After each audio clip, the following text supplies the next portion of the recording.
Bem-vindos ao Liberty. Eu sou Tatiana e nosso convidado é Denis Elisevich. Denis, bem-vindo. Olá, Tatiana e espectadores, isto. Peço a todos que se inscrevam no canal Liberty UA e também não deixem de se inscrever no canal do Denis. Fiquem por dentro dos acontecimentos mais relevantes. Então, Denis, os fatos de hoje. Trump, como achamos, está buscando a paz para a Ucrânia. Esperamos que ele se encontre nos próximos dias na Coreia do Sul com Xi, o presidente da China. Lá eles vão falar, em primeiro lugar, sobre a Ucrânia. Ou talvez não em primeiro lugar, mas também sobre a Ucrânia. O que você acha sobre isso? Sim, eles vão se encontrar na quinta-feira e um dos principais temas será a Ucrânia. Como já discutimos várias vezes ao vivo, a Ucrânia faz parte de uma cadeia de eventos e acordos geopolíticos muito sérios. Ou seja, é possível chegar a um acordo sobre algum parâmetro em relação à Ucrânia. Tudo bem, aqui fazemos um compromisso, mas você, em algum outro lugar, em outra região, cede alguma coisa para nós. Por exemplo, é exatamente assim que funciona a geopolítica. Sobre isso, Trump vai se encontrar com Xi. Depositamos esperanças, mas vemos europeus e Zelensky também atuando. Por enquanto, não sabemos os resultados desse trabalho, pois já há dúvidas de que algo está errado. Enquanto tudo isso está acontecendo, está sendo planejado um plano de vitória. É um plano de cessar fogo, ou melhor, alguns pontos curtos. Então, são 12 pontos ou 10. A questão é que esse plano será apresentado depois para o Trump. Os Heti não participam ativamente disso. Esse será o plano com que o Putin deve concordar. Mas Zelensky está em dúvida. Ele duvida que, sem firmar esse plano, ele vai concordar. Como você acha? Por que estão trabalhando tão arduamente com os europeus? Há quanto tempo? E agora estão trabalhando nesse plano e já sabem de antemão que ele pode não ser aprovado? Eu entendo do que você está falando. É o Zelensky. Axios deu uma entrevista para os americanos e disse que está sendo preparado um plano por uma coalizão de interessados. Mas eu tenho certeza de que Putin não vai aceitá-lo. Você entende que estão sendo feitas consultas com Zelensky para a elaboração desse plano. Não é como se dissessem, Zelensky, espera aí, enquanto a gente escreve alguma coisa aqui com vocês. Por isso ele foi até Starmur e essa companhia para resolver tudo. Mas isso mostra completamente a escola diplomática de Krivoi Rog e, principalmente, o quanto Zelensky fingiu esse tempo todo um desejo real de paz. Ninguém está dizendo que Putin é bom. Todos sabemos quem ele é. Mas a questão é outra. Você quer o fim da guerra? Se tanto o Trump quanto o público virem tudo isso, então vamos entender tudo. O último é o Putin e vamos discutir sobre o Putin. E quando a pessoa faz um plano com os europeus e já diz que o Putin não vai aceitá-lo, a pergunta é: por que vocês fazem isso então? Para mostrar ao presidente Trump, olha, Trump, preparamos para ele, mas ele recusou, então nos dê armas para bombardear Moscou. Entende? Isso é um absurdo. E sabe qual é a tragédia de tudo isso? É que Zelensky, na verdade toda a política mundial, chegou ao ponto em que Zelensky pode se dar ao luxo de sair e dizer uma coisa dessas.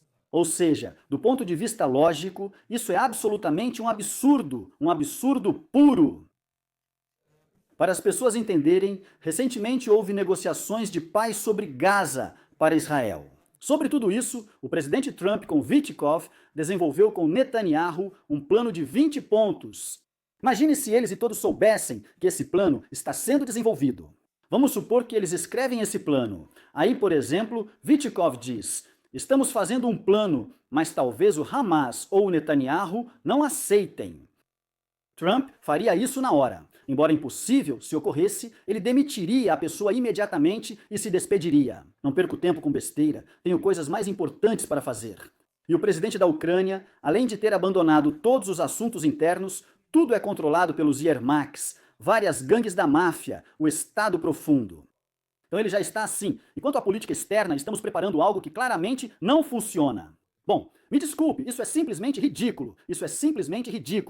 Isso, mais uma vez, confirma aquilo sobre o que já conversamos várias vezes. Se você realmente quer a paz, você fará uma proposta extraordinária para Trump e Putin, que pelo menos será seriamente discutida e pelo menos teoricamente levará à paz. Mas aqui vai uma observação. Um plano assim pode ser feito, mas ele leva inevitavelmente à morte política de Zelensky, e isso é algo que ele categoricamente não aceita. É possível supor que Zelensky diga que esse plano não vai funcionar porque ele confia exclusivamente no fato de que Putin é o agressor, que sob nenhuma circunstância ele aceitará um cessar-fogo? Ele diz: as sanções afetam o bolso. E a chave para a aproximação da guerra são os mísseis. Para a aproximação, desculpe, da paz. Para a aproximação da paz e para o fim da guerra. São os mísseis. Ou seja, ele vê que de nenhuma forma Putin reage às propostas feitas pela Ucrânia e pela União Europeia. Eles querem mísseis apenas para mostrar fisicamente à Rússia seu poder e seu lugar. Boa pergunta. E aqui voltamos ao ponto principal. E o principal é que não se trata de mísseis nem de territórios. Questões como OTAN, neutralidade, idioma russo e religião estão em pauta. Entende? E tudo isso precisa ser discutido desde o início. E quando tudo isso for realmente discutido, o futuro de Donbás, por exemplo, já esquecemos a Crimeia há 30, já 40 anos, é sempre assim que tudo começa.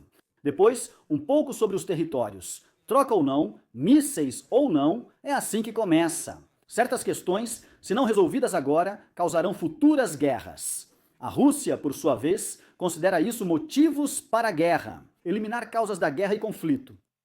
Vamos fazer isso. Diria ao presidente Trump, a Rússia apresentou as razões da guerra. Por exemplo, 3, 4, 5 não são 25 mesmo para os russos. Tudo o que falei estará lá, 100%. Vamos sentar e tratar disso com a delegação americana. E só. E se você entende, Tatiana, se uma pessoa diz, me deem mísseis, isso não é um caminho para a paz e nós estamos para o ar, isso é apenas um caminho para a escalada. Não estou dizendo se devemos bombardear Moscou. Isso já está claro. Só afirmo que isso não traz paz. Queremos paz ou não? Para Volodymyr Zelensky, o objetivo não é a paz, mas sim pedir armas e continuar lutando. Você ouviu Donald Tusk? O New York Times disse que Zelensky afirmou que a Ucrânia aguenta mais 2 ou 3 anos, mas teme que dure 10. Ou seja, basicamente Volodymyr Zelensky pensa de forma normal, que vai governar a Ucrânia por pelo menos 10 anos, tendo vencido apenas uma eleição. Isso é uma catástrofe. Não entendo como as pessoas não percebem. Para mim, já parece totalmente uma catástrofe. Queria te perguntar, como você vê essa situação? Você acha que os ucranianos poderiam lutar, as pessoas ainda por mais 2 ou 3 anos? Não, nem mesmo um ano não. Daqui a um ano, veja, agora estamos no final de outubro de 2025. Em algum momento, no outono do próximo ano, se imaginarmos que tudo continua como está hoje. Vamos simular o que acontecerá com a infraestrutura de energia, quantos cidadãos e soldados morrerão na linha de frente e o que o Centro Territorial de Recrutamento fará na mobilização. Também haverá crise política, como falta de liberdade de expressão e de processo político. Quantas vezes já discutimos ao vivo a falta de orçamento, o déficit do orçamento militar, 50%, cerca de 60 bilhões de dólares. O mais importante é que tudo isso é assustador e ruim. O mais assustador é a decepção definitiva das pessoas, tanto as que saíram quanto as que ficaram, resultando em apatia e falta de fé em um futuro normal. Sabe, mais ou menos meus seguidores, sim, até mesmo meus seguidores já começaram a escrever. Eu já não acredito em nenhum futuro. Estou só esperando as fronteiras abrirem para ir embora e esquecer tudo como um pesadelo. E, acredite, são as pessoas que dizem isso. Claro, tem emoção envolvida, mas é uma decepção total. O assustador é que agora a decepção não é só com Zelensky, mas com a Ucrânia inteira. Isso me incomoda muito. Tento explicar para as pessoas, por favor. Não é preciso transferir o negativismo criado pelo governo de Zelensky para o país Ucrânia. Obrigado, não, o país é maravilhoso, todos nós sabemos disso. Precisamos de novo governo, fim da guerra, retorno da política, democracia e liberdade. Quero perguntar de novo sobre língua e religião, tema que surge frequentemente. Mas você não acha que essa é simplesmente uma situação criada artificialmente? Esse problema não existe, e nisso não há problema. E para as autoridades também não há problema nisso. Falta vontade de ambos os lados para encerrar a guerra. Por isso, Putin acha que vocês humilham os russófonos, enquanto as autoridades ucranianas acreditam que falar russo deve ser imediatamente interrompido. Isso realmente é um problema. Ou será que simplesmente inventaram, criaram e se apoiam nisso para não acabar com a guerra? Claro que não é um problema. Nós, claro, ainda somos pessoas jovens no sentido geral, mas eu me lembro da infância nos anos 90, simplesmente não existia esse tipo de questão. Todos se entendiam, mesmo sendo de regiões diferentes. Nunca foi um problema. Em algum momento, isso foi adotado, depois alimentado por organizações não governamentais do SOROS. Foi identificado algo que poderia inflamar o conflito, dividir pessoas e aplicar a estratégia de dividir para conquistar. E ao mesmo tempo, Putin tem algo contra a Ucrânia. Então vamos provocar ainda mais, agitando esse pano vermelho diante dele constantemente. Vemos hoje aonde isso levou. Isso não justifica o Putin. Eu só estou explicando como isso funciona tecnicamente. Claro, tudo isso é inventado. A igreja, veja, sinceramente, é assim que eu vejo isso. Cerca de 30% dos padres do patriarcado russo são agentes da Serviço Federal de Segurança, da KGB. Há agentes da Serviço Federal de Segurança e KGB no Serviço de Segurança da Ucrânia, na Rada Suprema e em vários locais da Ucrânia. Legendas! Nada disso é definitivo. Pegaram um traidor no Serviço de Segurança da Ucrânia, então fechamos o Serviço de Segurança da Ucrânia ou a Rada Suprema. Não é assim que funciona. Deixem essas pessoas rezarem como quiserem, mas que trabalhem. Se surgir algum agente, levem-no a julgamento. E é isso, é assim que se faz. Mas não, isso também é exagerado. Tudo isso é Poroshenko, com esse United States Agency for International Development, com esse Soros, tudo isso era um esquema com esse Tomos. Ou seja, era preciso dar mais algum motivo. Como vamos nos separar da Rússia, criar discórdia e mostrar que somos diferentes? Na prática, isso não resulta em nada. As pessoas não se tornaram mais espirituais, não ficaram mais ricas, a vida delas na Ucrânia não melhorou, vivem cada vez pior, pior e pior. E a cereja no topo do bolo. As pessoas que assistiram à série Servo do Povo tinham um episódio lá. Quando, tipo, os oligarcas estão sentados e estão manipulando seus políticos de estimação. Tipo, vai lá e fala sobre a língua. E lá, se não me engano, o próprio político diz assim: na Suíça há 4 idiomas. E isso vamos deixar de lado. Essa frase clássica, isso vamos deixar de lado. Ou seja, o próprio Zelensky, como roteirista, como ator, e todo esse grupo entendiam perfeitamente que isso era uma farsa. Mas hoje ele foi totalmente cooptado e está colaborando completamente com isso. O que fazem os diferentes meios de comunicação e figuras públicas recrutados pelos serviços secretos é simplesmente inimaginável. O que precisa ser feito? Não adianta só criticar, vou dizer o necessário. Tomar como base a Constituição americana, liberdade de religiões, liberdade de expressão, liberdade de idiomas. Nos Estados Unidos da América, Trump só recentemente tornou o inglês língua oficial, não estatal. Antes, os Estados Unidos da América existiram sem esse conceito. Hoje, ele foi adotado e nada mudou. Você segue em frente. Todo órgão público tem tradutor para qualquer idioma. Os documentos estão em espanhol e inglês. Veja, o nome neste documento está nesses 2 idiomas. Assine como a pessoa por quem está falando. A tramitação dos documentos é assim, administração documental, sem problemas. E você imagina o que poderiam ter inventado aqui? Nos Estados Unidos, cerca de 60% falam espanhol. Poderiam ter inventado qualquer coisa aqui, não é? Mas não, isso não existe. Vemos esse problema na Ucrânia. Já o The Times publica uma citação de Trump, transmitindo suas palavras indiretamente. Putin acredita que tem pessoas e equipamentos para vencer, e ele não vai se cansar rapidamente, porque está realizando ataques aéreos contra o setor de energia da Ucrânia. Isso esgota os ucranianos, e os russos sentem exatamente que a vitória é a capitulação de Kiev, porque não conseguiram atingir seus objetivos militarmente, mas as pessoas estão exaustas e querem um cessar-fogo. Você acha que, no final das contas, a palavra final é que Putin não quer essa paz, ele não quer aceitar um cessar-fogo? Então, Zelensky pode estar e está pronto até certo ponto, e os ucranianos estão prontos, mas Putin categoricamente não quer. Nunca afirmei que Putin quer paz, editor de legendas. E essa é uma questão completamente diferente. Eu nunca afirmei que Putin quer a paz, mas há outro ponto.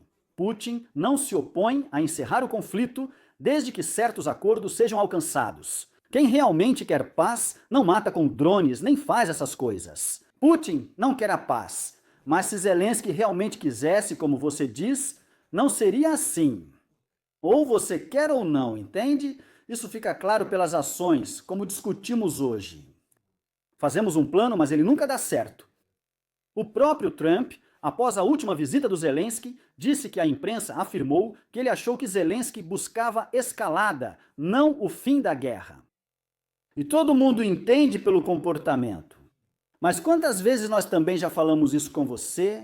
Para Putin e Trump, é preciso ir, não ficar se exibindo dizendo Vou para essa cidade, para aquela não. Chegar com uma proposta totalmente fora do comum.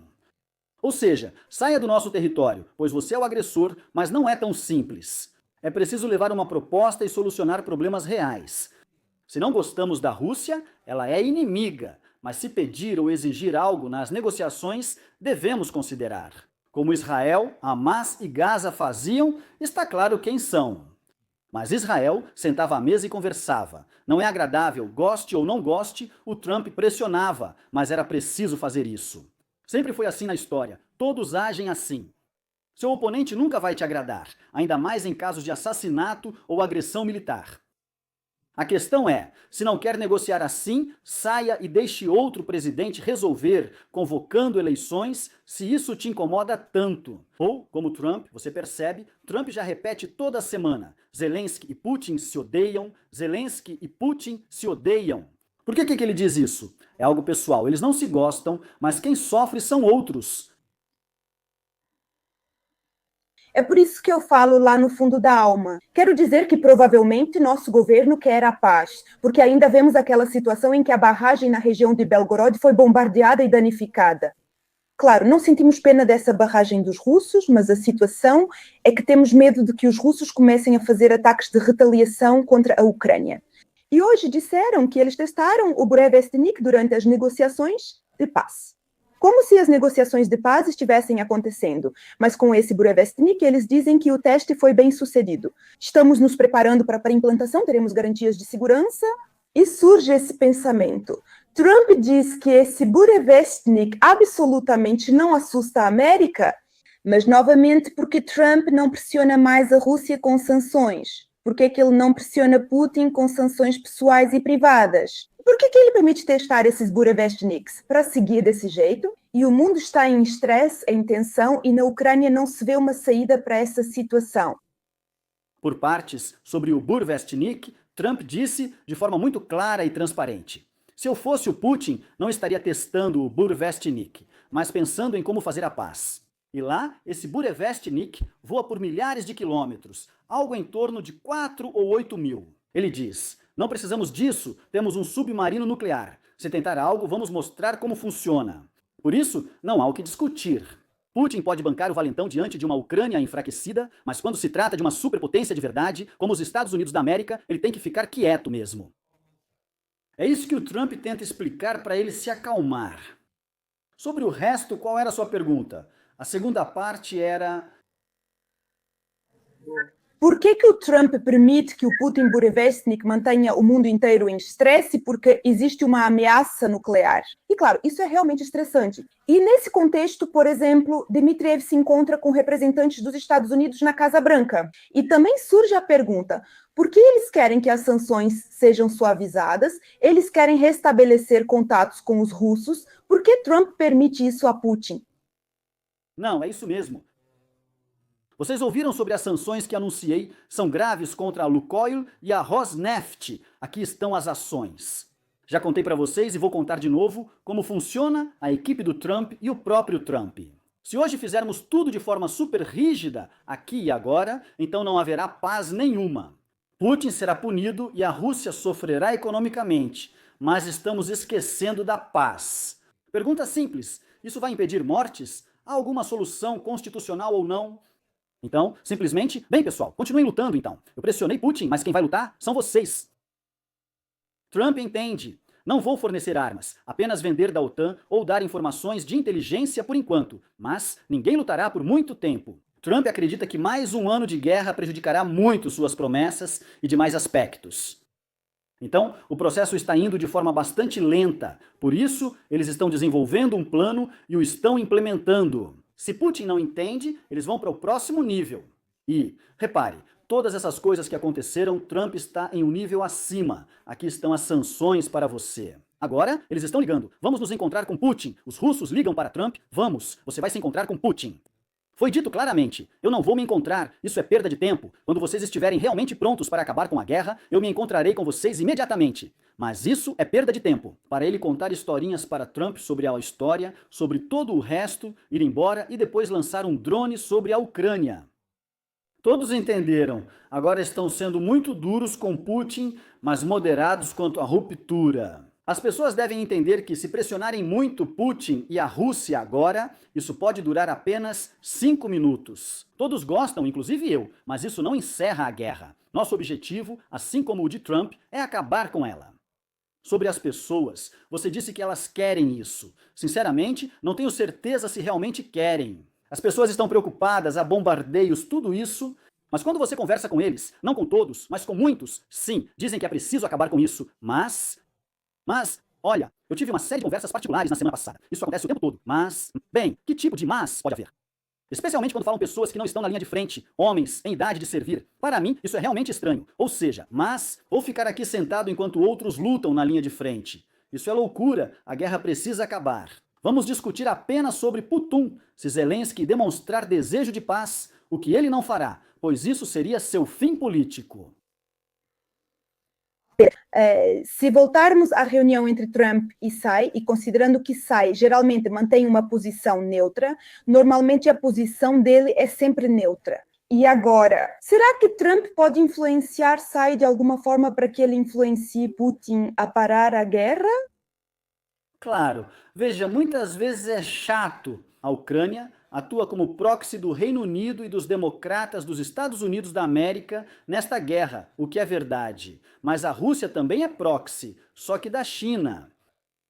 E claro, Xi, o encontro de Trump com Xi, isso com certeza não é menos importante do que com Putin e provavelmente é até mais importante.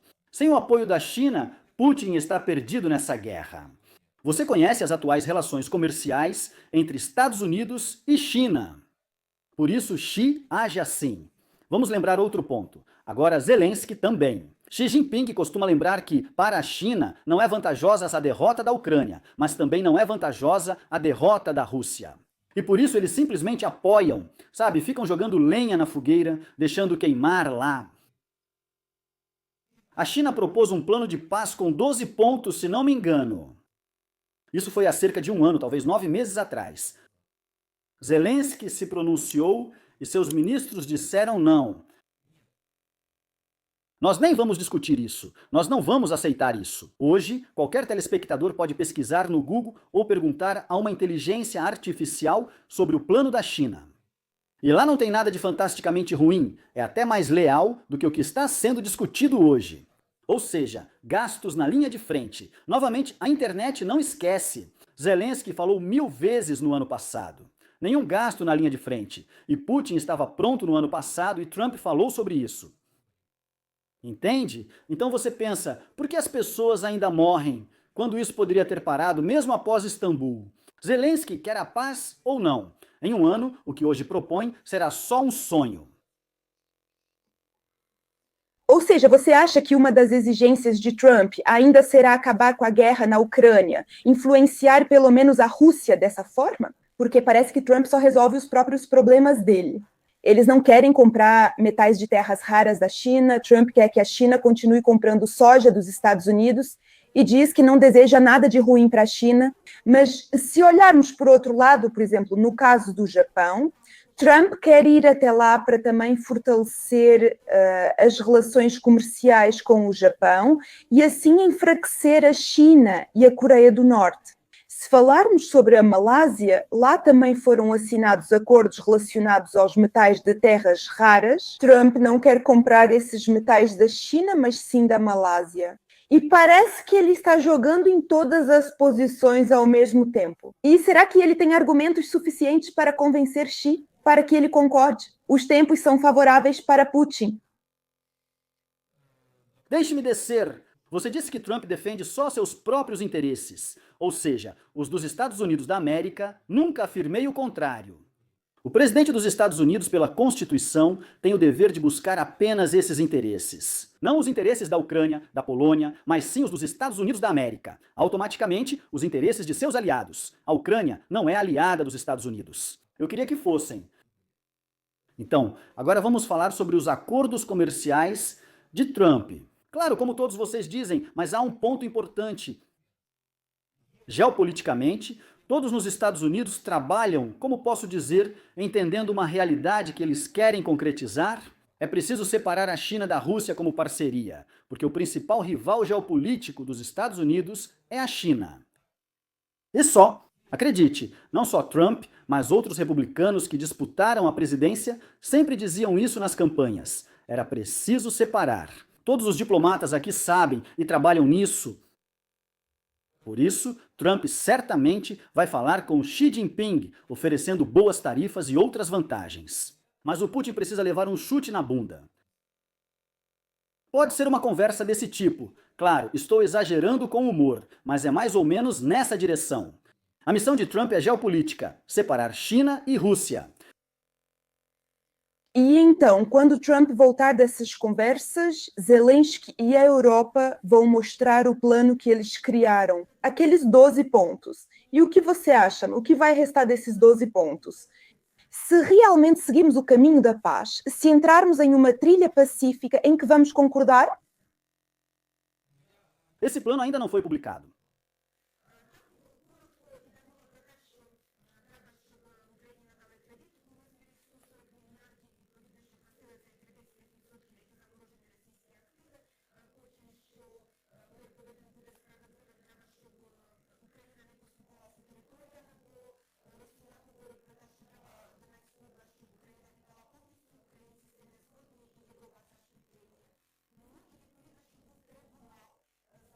A favor, houve represálias cruéis contra os militares. Esses são os principais pontos. Veja, é claro, só pode haver um tribunal como o que julgaram os nazistas na Segunda Guerra Mundial. Naquela época conseguiram forçar outros a se ajoelhar, mas hoje é impossível fazer isso com a Rússia. Por isso, essa exigência é ridícula. Você está listando de novo, infelizmente não li isso antes da entrevista. Crédito, mundo justo, não queremos trocar territórios, isso é compreensível. Mas então, qual é a proposta? De novo, Putin, você é ruim, precisamos de dinheiro, você é ruim, retire as tropas. Olha, eu digo mais uma vez, você e eu concordamos, e os espectadores concordam, mas isso simplesmente não funciona na prática. É preciso abordar isso de forma mais sutil e discutir de verdade. Não havia Ucrânia lá, veja, Tatiana não vai ter, a Ucrânia adota a neutralidade. A perseguição à língua russa termina. O 10º artigo da Constituição entra em vigor. Se começasse assim, eu diria, isso é sério, podemos discutir isso com você. Mas é isso, o tribunal é para os seus. Sim, ele dirá, vou entregar meus militares fora da lei ao tribunal. Amanhã mesmo, seu exército sabotará o saber disso. O próprio I é ousado. Zelensky, você mesmo viu, disse, ninguém vai aceitar isso, claro que não vai aceitar. Estamos falando sobre o guarda-chuva da OTAN, mas não vamos discutir isso, porque não está claro o que exatamente é esse guarda-chuva. Na última conversa, discutimos criar uma cúpula de proteção sobre a Ucrânia, Oeste e Centro. Agora é um guarda-chuva, mas ainda não está definido, então deixaremos para o futuro. E vamos falar também sobre Natalia Sumska. Da última vez conversamos sobre o que ela disse, que é preciso introduzir palavrões em ucraniano para que as crianças não usem os palavrões em russo. Hoje escreveram ditados. Natalia Sumska ditou o ditado, todos ficaram encantados. Foi como se escrever esse ditado fosse um método de união. E mais uma vez veio uma enxurrada de críticas. Também lembraram que Poroshenko, ao chegar ao poder, afirmou que poderia escrever esse ditado em russo. Novamente, como se nessa onda de patriotismo vieram mais críticas. Não ditou tão bem as palavras do coração, mas também não foi tão rápido. E Poroshenko falou em ucraniano, mas poderia ter falado em russo também. Lembrei das elites que te perguntaram na transmissão. Quem são as elites ucranianas e como elas vão nos conduzir? Gostaria de encerrar com uma pergunta. O que está acontecendo conosco? Será que existe algum problema em nossa mentalidade que não conseguimos enfrentar? Quem são essas elites? E será que precisamos delas ou precisamos apenas de nós mesmos? Ser forte e seguir sozinhos? Somos a força para avançar ao novo e ao futuro. Bem, as elites, as verdadeiras elites, como nós as entendemos, como está em todos os dicionários respeitáveis. Ela não existe na Ucrânia. Ela não existe na Ucrânia. Na Ucrânia existe um establishment. Sim, isso existe, mas não há elites. Ao mesmo tempo, esperar que alguém faça algo por nós ou nos ajude também é uma estratégia fracassada. As pessoas precisam entender que não dá mais para viver assim. Simplesmente não dá para continuar vivendo desse jeito. Vocês devem ter visto hoje à noite na Argentina. Javier Milei e seu partido venceram as eleições parlamentares intermediárias. Lembrando que Milei está no poder há quase 2 anos. Isso mostra a confiança das pessoas. Ele ganhou com 40%, enquanto o partido seguinte teve 24%. O parlamento lá é bicameral e no Senado ele terá muitos deputados. E ele vai implementar suas reformas ainda mais rápido daqui para frente. Por exemplo, a Argentina. As pessoas se cansaram, sabe? Contavam com alguma elite. Mas quem é elite aqui? Milei não é elite. Milei não é elite na Argentina. Segundo o nosso povo, até Milei foi influenciado por essa ideia, influenciou outros e apresentou uma alternativa às pessoas. E as pessoas acreditaram nele, escolheram ele, porque escolher a mesma coisa e esperar um resultado diferente não faz sentido. Discutir Poroshenko, Timoshenko, Zelensky e Zaludny aqui não mudará o resultado atual. Na melhor hipótese, mas como se vê, só piora. Só vai mudar quando for jogado na lata de lixo da história. As pessoas não veem isso como nova aparência, mas percebem que o essencial é a novidade das ideias. O cenário vai mudar. Agora, esses comentaristas e ditadores representam toda essa loucura. A Ucrânia herdou essa obscuridade da Rússia, onde há outros valores, e agora criamos os nossos. Isso é realmente uma vergonha. Pessoas, quero me dirigir a vocês. Se vocês estão prontos para procurar não as elites, mas se vocês estão prontos para procurar Javier Milei, para que ele venha é preciso haver demanda. Se tiverem interesse, inscrevam-se no Liberty, UA e no canal do Denis. Obrigada pela atenção. Obrigado.